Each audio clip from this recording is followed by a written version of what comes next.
pipeline, and we talked about the fact that if you are not a fluent reader by the time that you reach the end of third grade, there is an 80% chance that you will wind up incarcerated.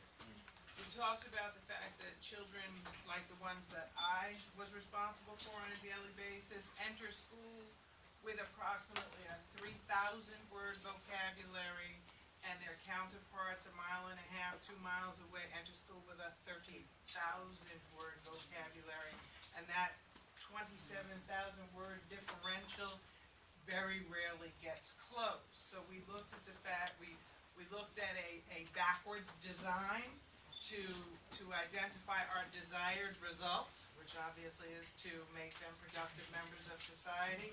We looked at determining acceptable levels of engagement and funding, and finally at the activities that it would take to get them there to where they need to be. When we took the template that you gave us and Senator Thompson, you'll be happy to see this, we decided that on a national level, there would need to be policy and legislation for family and community engagement, for FACE. That on a national level, the government would need to decide that that was what needed to be done in all schools across the country. We then saw the state's responsibility as mandating first and foremost teacher/educator re-education. We talked about the fact that when a child goes into a classroom, how I perceive his behavior as opposed to how you might perceive his behavior. I might say suspend him and you may say redirect him. So we need to look at the behaviors of the children. We need to lower the suspension rates. It is very obvious in the data that little black boys are seen as problematic and little white boys are seen as inquisitive. And they have exactly the same behavior. The perceptions of how children behave impact their time out of the classroom. So teacher, educator mandated re-education on the state level.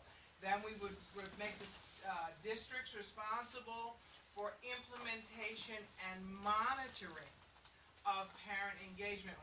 When I first started talking before, I said that there is a big difference between parent engagement and parent involvement. If I invite you in for tea and crumpets to sit around the table, you are involved, but you are not engaged. Right now, through Title I funding, teachers and administrators get paid to create a plan for their school each year. It's called the SEP, School Comprehensive Educational Plan. 50% of the people at the table must be parents, but through the Title I funding, I can pay myself as the educator or the administrator, pay the teachers, but I can't pay the parents. So I'm asking you to take time off from your job to be at a table while I get paid and you don't. Do I really value you? Do I really want to engage you? So those kinds of things need to be made more equitable.